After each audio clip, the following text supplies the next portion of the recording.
Hi, I'm Kate. Welcome to Blooms in the Yard. Today I don't have a real solid plan. I've got a lot of things I'm thinking of doing. So the first thing is planting these two. Don't these nasturtiums look amazing? So I haven't had a lot of luck with nasturtiums in the past. Keeping them watered, dealing with our heat, and I kind of gave up on them for a long time. With the red and the orange, it's like, who cares? I don't need that in my life. But when I saw this, I was like, I might need that in my life because they're so pretty looking. So I'm going to try those in the middle of my potager garden. I know that they need a little bit of shade. I know that's one thing. So they'll be shaded out by the green beans. I don't know. I'm going to try them in a couple different spots around the potager. And then these 4 o'clocks, I've grown 4 o'clocks in my sun border, and they're more of like a bubblegum pink, and these are a little more purple. So I'm going to put these somewhere. I don't know where. I'm going to start there. I have 1 6-pack of this Bennery's giant wine zinnias that I need to plant in the ground. They're pretty small still because I planted them later, started the seeds later. Then I want to get rid of some daffodil foliage. It's not quite yellow yet, but I just can't take it anymore. It's been the 6 or 8 weeks or whatever, and I just can't deal with looking at it anymore. Then I still have an Itea in the side garden to move. I've still got irises that need to be moved for the storm drain project, and I'm trying to decide if I'm going to try to keep the purple pillar rose of Sharon, which are pretty large. And I can put them in my neighbor's side garden because she's sort of given me permission to plant what I want over there. So these are all things I'm thinking about doing. I'm sure I won't get to everything, but that's what's on the docket for today. So I'm going to start with the nasturtium seeds in the potager garden. Let's see, it says 1/2 inch to 1 inch deep, group of 3 seeds every 8 to 12 inches. See if I can stick to the instructions or not. But these are pretty large seeds. There's not that many. I don't know if I can do 3 seeds in every spot.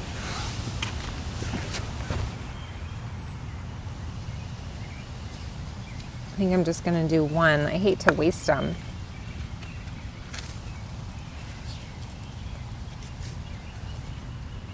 Let's see, I gotta be strategic about this because my green beans are gonna be, well, I don't know where my green beans are gonna be.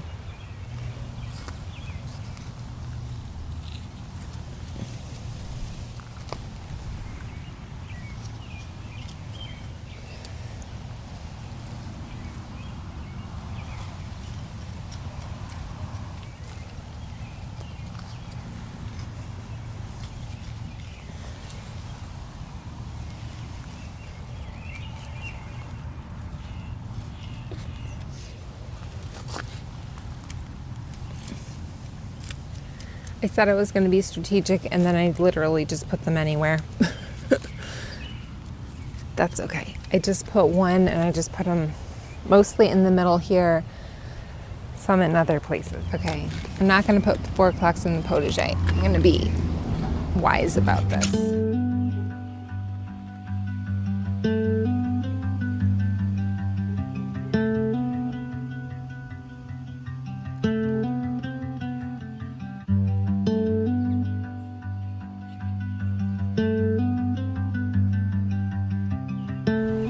So here I am over in the sun border. Just wanted to show you, not only is the multi-blue clematis still going and looking good, but look at all these new blooms I still have coming. So love that multi-blue clematis. In the sun border, the peony finished up. You can see that I have, these are some 4 o'clock seedlings from the more pink variety that I've been growing for years and years. It reseeds. And I've got it. It comes up in the sun border. I think what I'm going to do is stick some of these new purple ones back in here a little bit. We'll see. I mean, it's mulched in here, but they still seem to come up. I could probably stick some kind of back in there where there's not much growing. So that's what I'm going to work on now.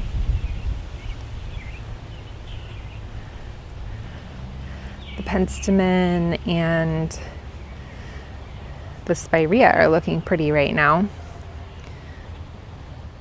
Well, I forgot to turn the camera on, but I got 4 o'clock seeds planted in here, as well as put a couple in there. That's daffodil foliage that's been cut down, and then back in here planted some.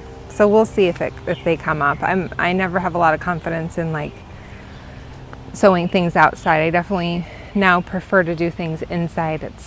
I have a lot more success that way, but these 4 o'clocks have done really well for me, so I'm optimistic.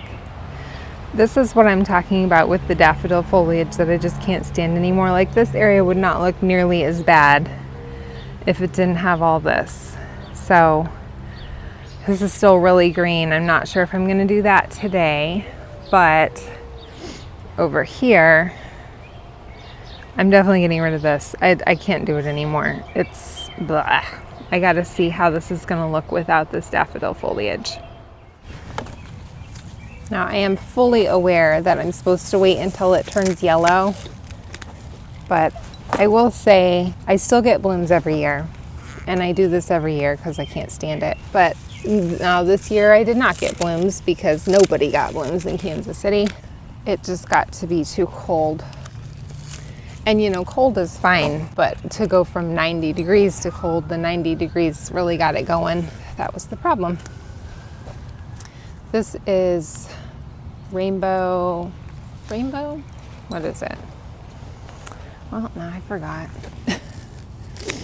Abelia. Kaleidoscope, that's what it is. Kaleidoscope Abelia. And I do have, this is the golden oregano that I never got out of here. So last year I had all golden oregano in here. Decided to replace it with the Abelia. This is gonna instantly be so much better as soon as I get all this stuff out of here.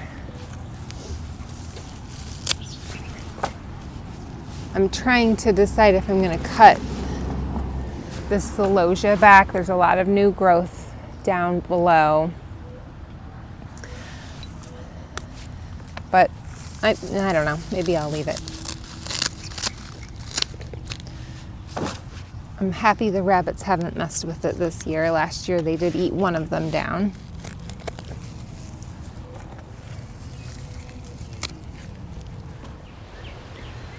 What a breath of fresh air.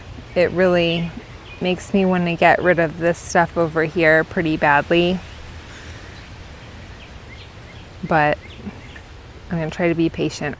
So this is the moment I've been dreading ever since I learned that I'm supposedly, if I cut down my Baptisia, it will not flop. It will grow back and not flop. It's already, I mean, it's not quite starting to flop, but there's a little spot in the middle where it's opening up already.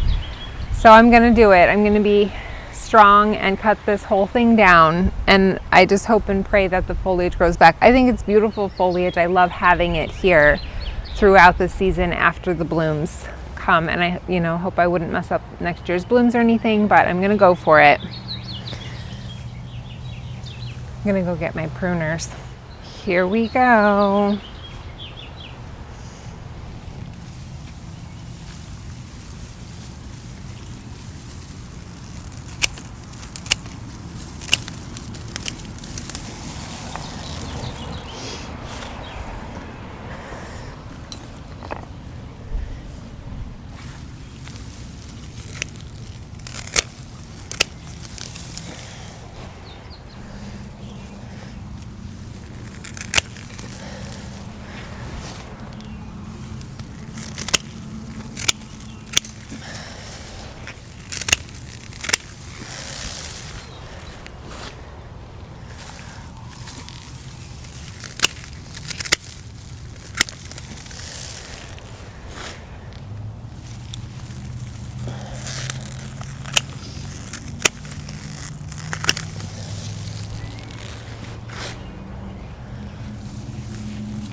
All right, if that does not come back, I'm gonna be devastated.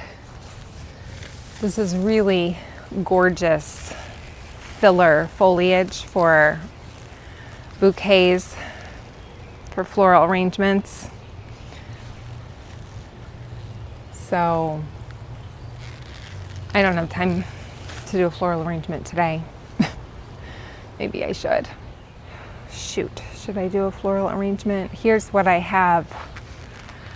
Look at this. This is the Foxglove Beardtongue, and that's why I'm like, maybe I should do a floral arrangement, because all these that are flopping, you can see this one, I probably run over with the car because this is the driveway. But a lot of these that are flopping could look pretty in a floral arrangement. So I might have to do one. Shoot, I don't have time. Okay, I'm gonna do it. Ooh, tink, yikes. This is a really big, heavy vase. My mom just gave it to me for Christmas. I'm sure it's vintage, or maybe even was already in the family or something. Let's see. I got this tall vase because both of these have really long stems, so I might as well take advantage of that.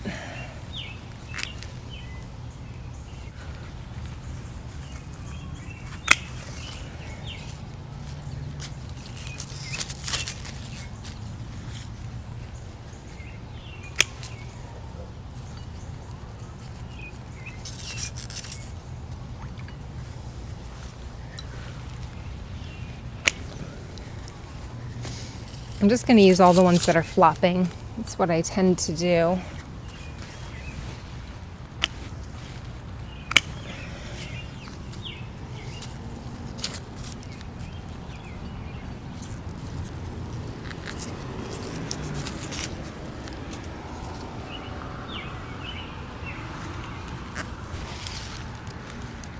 And yeah, I'm just sticking these in here. Like, I'm not going to go arrange them somewhere else. I don't have time.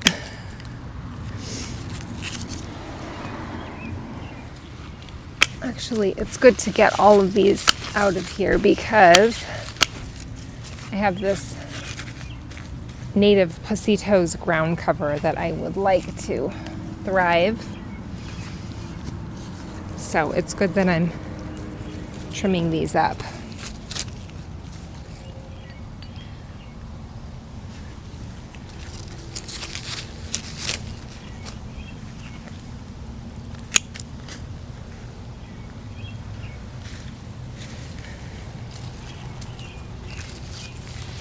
Because these already have a floppy habit, I'm just kind of I'm not going to try to fight against it. I'm just going to go with it.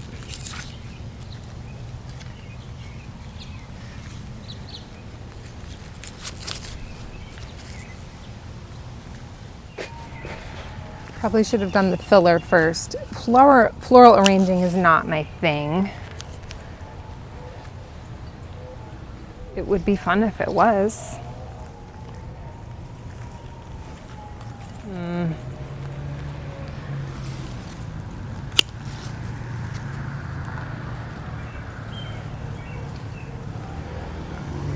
The seed pods are kind of cool. I was kind of hoping to get those in there somehow, but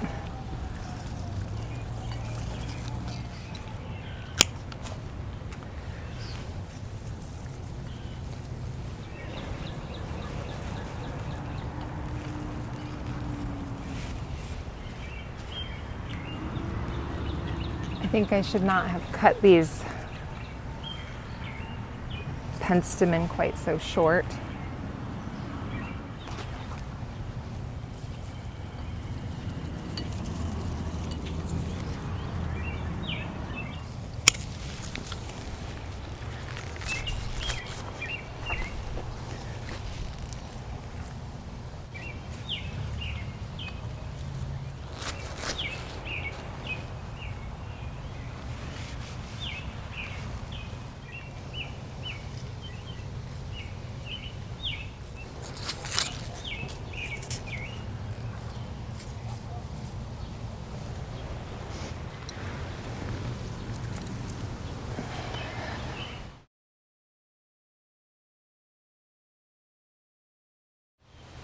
So I actually think that that was for the better.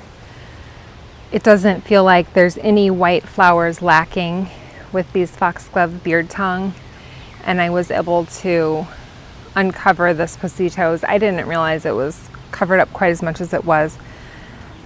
These are looking really sweet right now, so I'm glad that I uncovered those, and I think that this area looks better.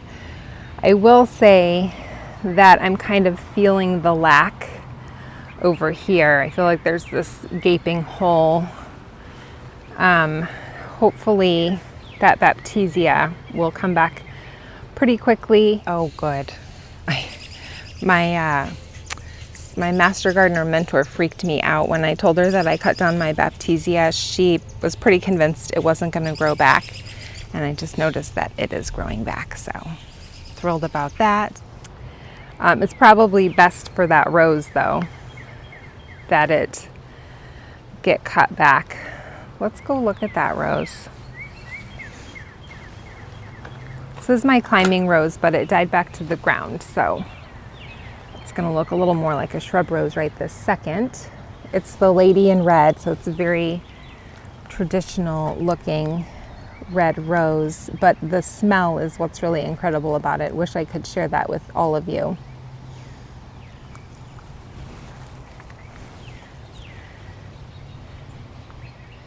I did, while I was at it, I also cut down this silene, which was just about done blooming, not looking great anymore. It looks like it will hopefully fill in nicely for the rest of the season. I wasn't sure if maybe I would even get more blooms, but you can see where I cut this back here, there's already some new leaves coming. And of course, the gorgeous Penstemon Cobaea and some Husker Red Penstemon. Isn't that gorgeous?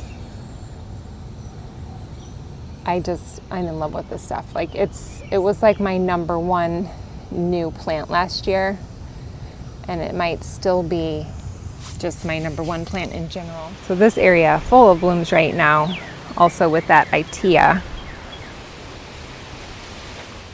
Speaking of Itea, here is a really pretty example of one, and it is almost the only plant left in my side garden. I just haven't been able to come up with the perfect place for it, but it's time. I got to do something about it. So I think I'm just going to put it in my neighbor's yard, which basically then I'm giving it to her. I feel like I won't get it back.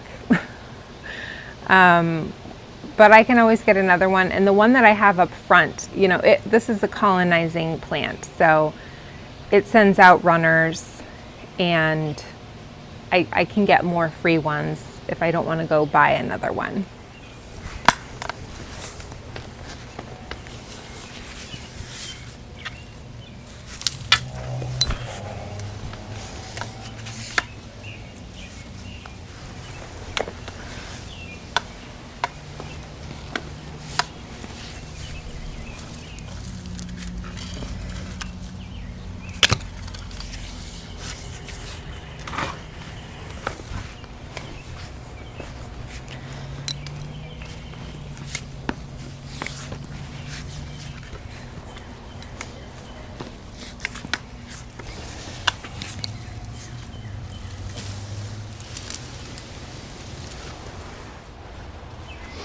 So I put a bunch of Annabelle hydrangeas. You know, they're something that divide easily and multiply. So I just took them extras from my yard, put them, this is my neighbor's yard. So we just have, I should measure, we probably have 7 feet each.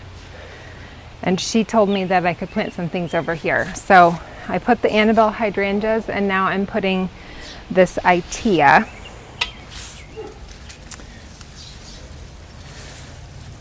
And I'm considering possibly putting the Rose of Sharon over here too. Either that, or I'm just gonna get rid of the Rose of Sharon, let it go. We'll see.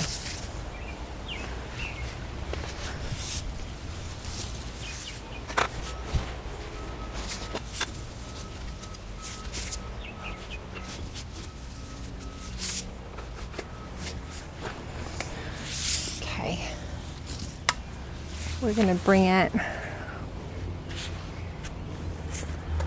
forward a little bit.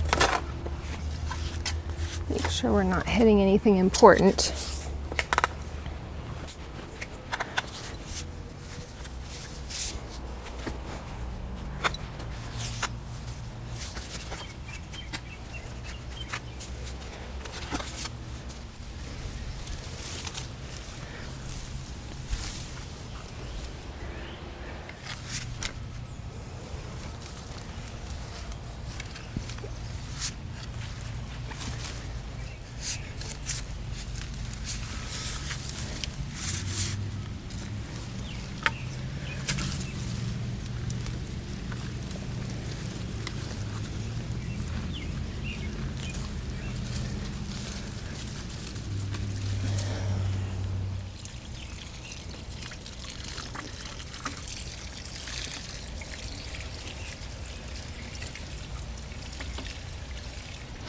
I literally don't have a plan for this, if I'm able to dig it up. I'm just kind of curious if I can dig it up or not, so I'm gonna see.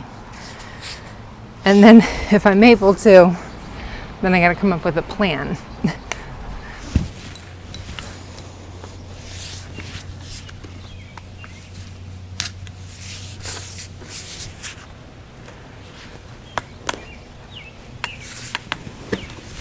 Okay, giving up.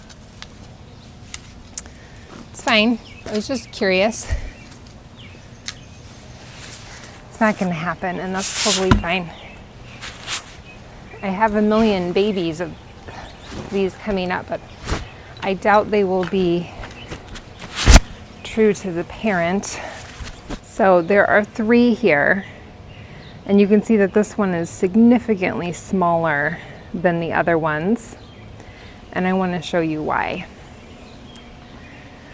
If you come in here, that is a girdled root. So the root was circling around the pot and it wrapped around itself, and it's gonna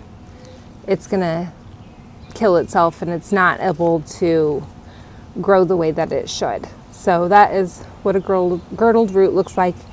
And that's why when you plant things, you should check in that container and make sure things aren't circling. This was that smaller one, and just out of curiosity, I decided I'd go ahead and dig it out. So the biggest root is the one circling, which kind of makes sense because it's the one that's not being choked out. Everything else was pretty small. So I'm not going to try to save this. There's not a way to save this. Eventually it was going to die. And the first few years I was like, I don't know why it's not doing well. And then this started to become clear, and I was like, okay. And I think right around that time is when I found out that they were going to dig up the side yard anyway. So I was like, okay, no problem. But just thought I'd show you what a girdled root looks like. And at this point, there's no way to save this. It's a lot more tragic when it's like a big tree, right? But this is going in the garbage. These are my Ice King daffodils. They are, more yellow and ready to be cut down than any of my other ones. But they are in the side yard where they're destined for destruction if they stay here. So I'd like to save some of them. I don't need to save all of them, but if I could save some of them, that would make me happy. See if I got deep enough. I got one.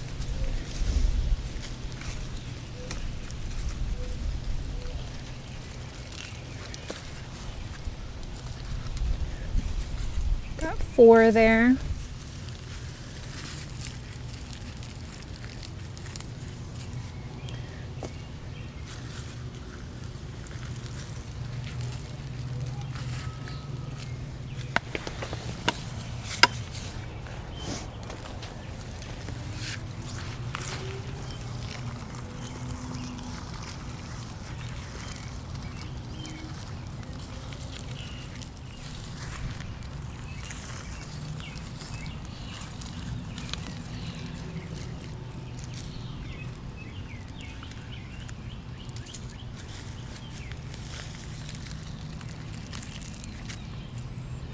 So I just trimmed up my jade plant. I have one kind of large jade plant, and whenever it gets kind of long and leggy, I trim it up and I'm able to pot up those little pieces and start new jade plants. So here's one that I did a couple months ago. These are just cuttings from my bigger jade plant, and I mean, they look so good, they almost look fake.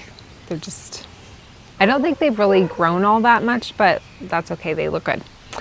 So here are the cuttings that I took. So you can see it was really kind of going down and then back up. There's actually some roots on the bottom here, so it was looking for dirt to kind of grow into. So I have 3 pieces like this where they're going down and up, and I'm just going to see what I can get out of these. So I do not use special potting mix, so like cactus mix, succulent mix for my succulents, because I really underwater things. So I can use just regular mix, but if you tend to overwater things, then you should definitely use like a cactus mix or a succulent mix. Or even just tend to normal water things. I just really am not good at watering. So I choose my plants and my soil according to my watering habits. Okay, so this is pretty straightforward. This one, it has some roots right there, so I'm gonna cut so it can take advantage. And I mean, those roots are all dried out and stuff, but you don't need the roots. You can definitely just stick a stem in the dirt and be good. So really straightforward, just there we go, one done. So I have some little tiny ones here. I can decide if I want to use those or not.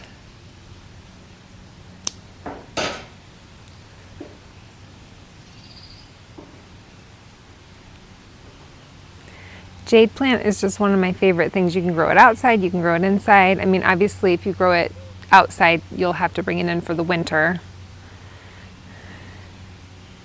One of the reasons why these got so droopy is because one year, 2 or 3 years ago, I stuck it outside to harden it off and forgot about it and just left it outside on a really hot day, and it was kind of sticking up like a tree, and they all went down and they never went back up.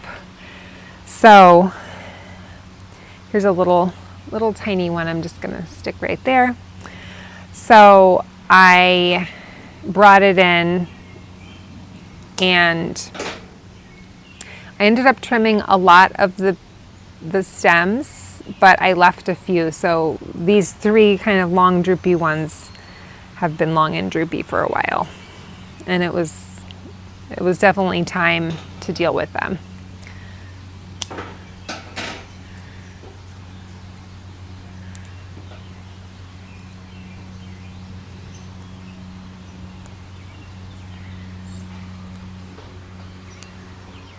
And I'm just taking off the bottom leaves, and wherever I take off leaves, new roots should grow.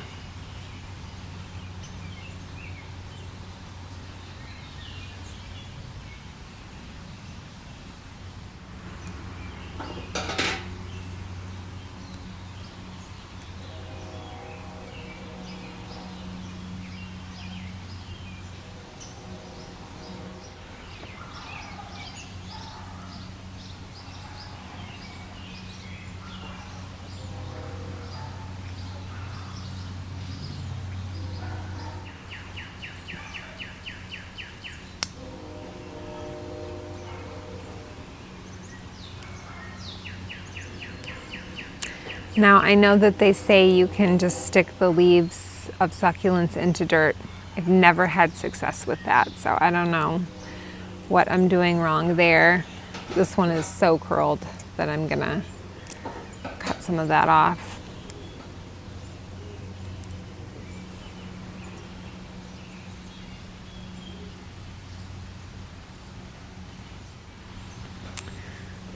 Okay, this one I might be able to get, maybe not. I was gonna say I might be able to get more than one out of, but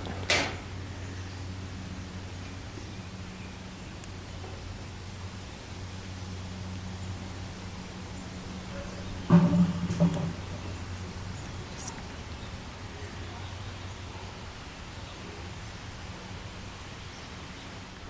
right, did I use them all? I think I did. This is the one that I was like, I might be able to, I don't want it to look bad though. I'm not gonna do that. All right, there we have it. I kind of put the tinier ones near the front and getting taller towards the back. So there's my new jade pot.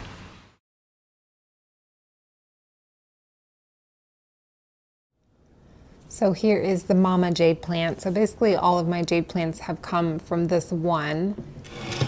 Let me see if I can find where I cut those off of. So those long leggy pieces were in the back, kind of growing up. So there was 1, 2, 3 spots where I cut off some long leggy pieces. Now, when it started drooping before, see here's an old cut, and I don't cut these very often. I know a lot of people cut them pretty often. I don't. I kind of like them to look a little more like a tree. Take off some of these that don't look that great. So anyway, that's my mama jade plant. She's not perfect, but you know, I've had her a while and she's fun. I got everything done that I wanted to get done, except I didn't get the zinnias planted, but I actually got a couple more things done that I wasn't planning on getting done, I think. Maybe not. Anyway, thanks for watching. I hope that you enjoyed this. I feel like my garden is getting better and better each week and better each year. I was thinking about what it looked like last year in June during the garden tour, and I'm like, I think it just keeps getting better. So I'm excited to just keep sharing with you everything that I'm doing. And these little work days where you're just getting little things done here and there is really how the whole thing comes together. So I hope that you enjoy watching.